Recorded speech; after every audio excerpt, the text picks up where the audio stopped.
कहानी शुरू होती है एक लड़की से जो पहाड़ों में गाड़ी चला रही होती है। अचानक एक भूस्खलन होता है जिससे उसकी गाड़ी का संतुलन बिगड़ जाता है। गाड़ी पहाड़ी से नीचे गिर जाती है और चट्टानों के बीच जाकर फंस जाती है। इस दुर्घटना में वह बुरी तरह घायल हो जाती है। इसी दौरान एक हेलीकॉप्टर उसे बचाने के लिए आता है जिसका नेतृत्व रेस्क्यू ऑफिसर रे कर रहा होता है। लड़की की गाड़ी इतनी बुरी तरह चट्टानों के बीच फंसी होती है कि पहले एक अन्य रेस्क्यू कर्मचारी नीचे जाता है, लेकिन वह भी चट्टानों के बीच फंस जाता है। स्थिति और बिगड़ने लगती है और ऐसा लगता है कि गाड़ी अब नीचे गिरने ही वाली है। तभी रे खुद नीचे जाता है और बहादुरी से दोनों को बचा लेता है। इस तरह तीनों की जान बच जाती है। इसके बाद कहानी हमें प्रोफेसर लॉरेंस की ओर ले जाती है। प्रोफेसर एक सिस्मोलॉजिस्ट हैं और अपनी क्लास में छात्रों को भूकंप के बारे में पढ़ा रहे होते हैं। वे बताते हैं कि हाल ही में आया भूकंप कई एटम बम के बराबर ताकतवर था और 10 मिनट तक चलता रहा। लॉरेंस बताते हैं कि ऐसा भूकंप हर 150 साल में एक बार आता है।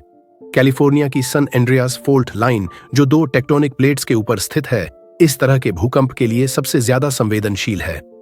कुछ देर बाद प्रोफेसर लॉरेंस का सहयोगी डॉक्टर किम चुंग उनसे मिलने आता है। वह बताता है कि हाल ही में एक भूकंप रिकॉर्ड हुआ है। दोनों इसकी तीव्रता जांचने के लिए एक बड़े डैम पर जाते हैं। वहां पहुंचकर जब वे भूकंप की तीव्रता को नाप रहे होते हैं, अचानक मीटर की वेव्स तेजी से बढ़ने लगती हैं। तभी एक और भयानक भूकंप आता है जिससे डैम टूटने लगता है। डैम के ऊपर मौजूद लोग अपनी जान बचाने के लिए भागने लगते हैं। डॉक्टर लॉरेंस का साथी डॉक्टर चुंग भी वहां से भागने की कोशिश करता है, लेकिन तभी उसकी नजर एक छोटी बच्ची पर पड़ती है जो वहां फंसी हुई होती है। वह बच्ची को उठाकर बाहर निकालने की कोशिश करता है। अपनी जान जोखिम में डालते हुए वह बच्ची को डायरेक्टर लॉरेंस की ओर फेंक देता है, लेकिन खुद बाहर नहीं निकल पाता। डैम पूरी तरह तबाह हो जाता है। कहानी आगे बढ़ती है और हमें फिर से रे को दिखाया जाता है जो एक रेस्क्यू ऑफिसर है। उसे घटनास्थल पर पहुंचने का मैसेज मिलता है। साथ ही हमें उसकी बेटी ब्लैक से भी मिलवाया जाता है जो अब अपनी मां एमा के साथ रहती है। दरअसल रे और एमा का तलाक हो चुका है और एमा अब अपने बॉयफ्रेंड डेनियल के साथ है। डेनियल एक मीटिंग के सिलसिले में एमा और ब्लैक को सैन फ्रांसिस्को लेकर जा रहा होता है। सैन फ्रांसिस्को पहुंचने के बाद ब्लैक की मुलाकात एक लड़के बेन और उसके छोटे भाई से होती है। तीनों जल्दी ही दोस्त बन जाते हैं। इस बीच डैम पर आई तबाही की खबर पूरी दुनिया में फैल जाती है। डॉक्टर लॉरेंस, जो भूकंप विशेषज्ञ हैं, से एक रिपोर्टर इस आपदा के बारे में सवाल करती है। तभी उनके 2 छात्र घबराई हुई हालत में एक रिपोर्ट लेकर आते हैं। रिपोर्ट देखते ही लॉरेंस भी चिंतित हो जाते हैं।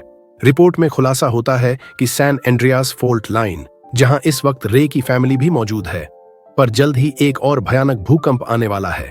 लॉस एंजेलिस, सैन फ्रांसिस्को और अन्य शहर इस आसन्न खतरे से बिल्कुल अनजान होते हैं। दूसरी ओर एमा को दिखाया जाता है जो एक ऊंची बिल्डिंग में स्थित रेस्टोरेंट में होती है। तभी जमीन हिलने लगती है। भूकंप शुरू हो चुका है। सब कुछ उथल पुथल हो जाता है और चारों ओर अफरा तफरी मच जाती है। एमा तुरंत रे को कॉल करती है। रे, जो एक हेलीकॉप्टर में होता है, उसे आश्वस्त करता है कि वह जल्द ही उसे बचाने के लिए वहां पहुंचेगा। इसी दौरान बिल्डिंग गिरने लगती है। एमा किसी तरह खुद को संभालते हुए छत पर पहुंचने की कोशिश करती है, क्योंकि उसे यकीन होता है कि रे उसे वहीं ढूंढेगा। लेकिन जैसे ही वह दरवाजा खोलती है, देखती है कि बिल्डिंग का आधा हिस्सा पहले ही खत्म हो चुका है। लोग गिर रहे होते हैं। हर तरफ चीख पुकार मची होती है। करते हुए छत तक पहुंच जाती है, लेकिन अब बिल्डिंग का यह हिस्सा भी ढहने लगता है। इसी बीच रे वहां पहुंच जाता है। वह रस्सी और नेट की मदद से एमा को बचाने की कोशिश करता है। बिल्डिंग तेजी से ढह रही होती है, लेकिन एमा नेट पकड़ने में कामयाब हो जाती है। रे अपनी माहिरी और साहस का परिचय देते हुए एमा को सुरक्षित हेलीकॉप्टर में खींच लेता है। हालांकि उनके हेलीकॉप्टर पर भी एक बिल्डिंग गिरने वाली होती है, लेकिन रे खतरे का सामना करते हुए एमा को बचाकर वहां से निकलने में सफल हो जाता है। आगे हेलीकॉप्टर से देखते हैं कि भूकंप की वजह से शहर की सारी इमारतें गिर रही हैं। इस बीच कहानी सैन फ्रांसिस्को पर शिफ्ट होती है, जहां रे और एमा की बेटी ब्लैक डेनियल के साथ पार्किंग लॉट में होती है। ये दोनों अपनी गाड़ी से निकलने की कोशिश कर रहे होते हैं कि तभी भूकंप आ जाता है। भूकंप से जमीन धंस जाती है और उनकी गाड़ी एक बड़े गड्ढे में गिर जाती है। डेनियल किसी तरह गाड़ी से बाहर निकलने में कामयाब हो जाता है, लेकिन ब्लैक अभी भी गाड़ी में फंसी रहती है। डेनियल उसे बाहर निकालने की कोशिश करता है, लेकिन नाकाम रहता है। घबराकर वह मदद के लिए बाहर जाता है, लेकिन वहां देखता है कि हर कोई अपनी जान बचाने के लिए भाग रहा है। डर के मारे डेनियल ब्लैक को वहीं छोड़कर अपनी जान बचाने के लिए भाग जाता है। इसी दौरान बेन और उसका छोटा भाई जो कुछ देर पहले ब्लैक से मिले थे, वहां पहुंचते हैं। बेन अपनी सूझबूझ और साहस से ब्लैक को गाड़ी से बाहर निकालता है। अब ये तीनों किसी तरह बचते बचाते वहां से निकलते हैं। ब्लैक अपने पिता रे को फोन करती है और उसे शहर की स्थिति के बारे में बताती है। रे उसे आश्वासन देता है, चिंता मत करो, मैं तुम्हें किसी भी हाल में वहां से निकाल लूंगा। तुम बस किसी ऊंची जगह पर चली जाओ, मैं और तुम्हारी माँ तुम्हें बचाने के लिए आ रहे हैं। इसके बाद रे और एमा अपनी बेटी को बचाने के लिए हेलीकॉप्टर से सैन फ्रांसिस्को की ओर निकल पड़ते हैं। उधर सैन फ्रांसिस्को में भूकंप के झटके कुछ देर के लिए थम जाते हैं और लोग सुरक्षित जगहों की ओर जा रहे होते हैं। लेकिन डॉक्टर लॉरेंस को पता चलता है कि भूकंप का असली और ज्यादा खतरनाक झटका अभी आना बाकी है। जल्द ही सैन फ्रांसिस्को फिर से तेज झटकों से हिलने लगता है। इमारतें फिर से गिरने लगती हैं और चारों तरफ तबाही मच जाती है। डेनियल, जो अब भी शहर में है, देखता है कि लोग दीवारों का सहारा लेकर खुद को बचाने की कोशिश कर रहे हैं। अपनी जान बचाने के लिए वह एक आदमी को दीवार से हटा देता है और खुद उसकी जगह ले लेता है। इस दौरान रे और एमा अपने हेलीकॉप्टर में सैन फ्रांसिस्को की तरफ बढ़ रहे होते हैं, लेकिन अचानक उनके हेलीकॉप्टर का ईंधन खत्म हो जाता है। मजबूरी में उनका हेलीकॉप्टर एक सुपरमार्केट के अंदर क्रैश हो जाता है। हालांकि किस्मत से दोनों की जान बच जाती है। अपनी बेटी को बचाने का संकल्प लेते हुए रे और एमा सुपरमार्केट से एक कार चुराते हैं और तेज गति से सैन फ्रांसिस्को की ओर निकल पड़ते हैं। रास्ते में वे देखते हैं कि सड़क के बीच में एक गहरी और चौड़ी दरार बन चुकी है, जिससे आगे बढ़ना असंभव हो जाता है। तभी एक बूढ़ा आदमी वहां आता है और पूछता है, क्या मैं तुम्हारी मदद कर सकता हूं? रे उसे अपनी परेशानी बताते हुए कहता है, मुझे किसी भी हालत में सैन फ्रांसिस्को पहुंचना है, मेरी बेटी मेरा इंतजार कर रही है। बूढ़ा आदमी, जो एक पायलट था, रे और एमा को अपना हेलीकॉप्टर दे देता है। इसके बाद दोनों अपनी बेटी को बचाने के लिए सैन फ्रांसिस्को की तरफ उड़ान भरते हैं। जब वे शहर पहुंचते हैं तो देखते हैं कि एयरपोर्ट पूरी तरह से तबाह हो चुका है और प्लेन लैंड करने के लिए कोई जगह नहीं बची है। मजबूर होकर रे और एमा पैराशूट की मदद से प्लेन से कूद जाते हैं। रे एक बार फिर अपनी बेटी ब्लैक से संपर्क करता है और उसे निर्देश देता है कि वह स्टेडियम की ओर आने की कोशिश करे। लेकिन ब्लैक और उसके साथ मौजूद बेन और उसका भाई कार के जरिए स्टेडियम नहीं जा सकते थे, क्योंकि वह शहर के दूसरी तरफ था। उनके पास सिर्फ एक ही रास्ता बचा था, पानी का। ये तीनों एक बोट लेकर पानी के रास्ते स्टेडियम की ओर बढ़ने लगते हैं। शुरू में उन्हें लगता है कि बादल बहुत नीचे आ गए हैं, लेकिन जल्द ही उन्हें एहसास होता है कि यह कोई बादल नहीं, बल्कि एक विशाल सुनामी की लहर है जो भूकंप के झटकों की वजह से पैदा हुई थी। सभी लोग जो बोट्स पर थे सुनामी का सामना करने की कोशिश करते हैं। वे सोचते हैं कि स्पीड बढ़ाकर लहर को पार कर सकते हैं, लेकिन लहर इतनी ताकतवर होती है कि कई बोट्स पलट जाती हैं और लोग डूब जाते हैं।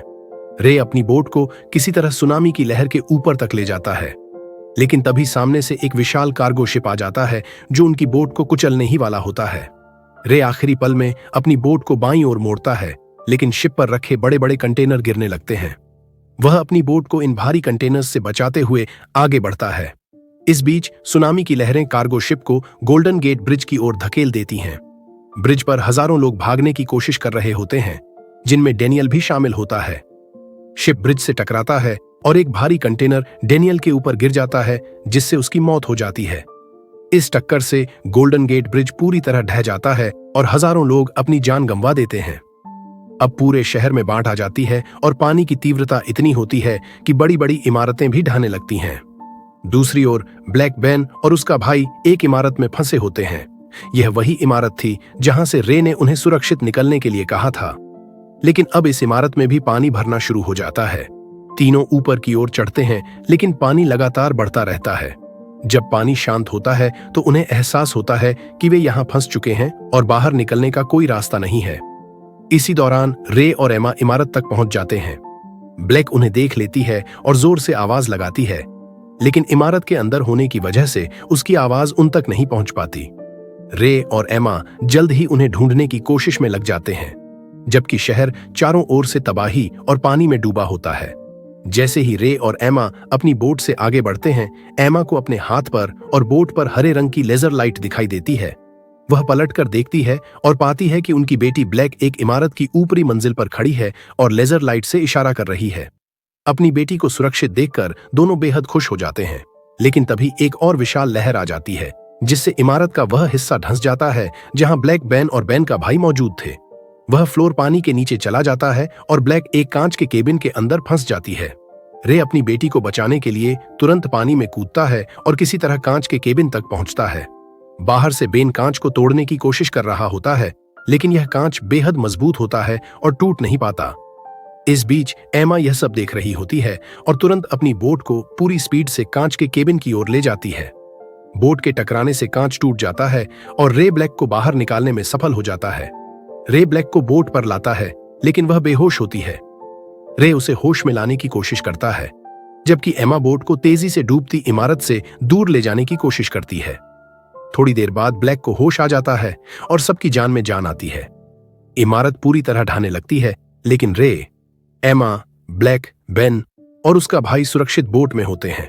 आखिरकार भूकंप, जो कई मिनटों तक शहर को तबाह करता रहा था, थम जाता है।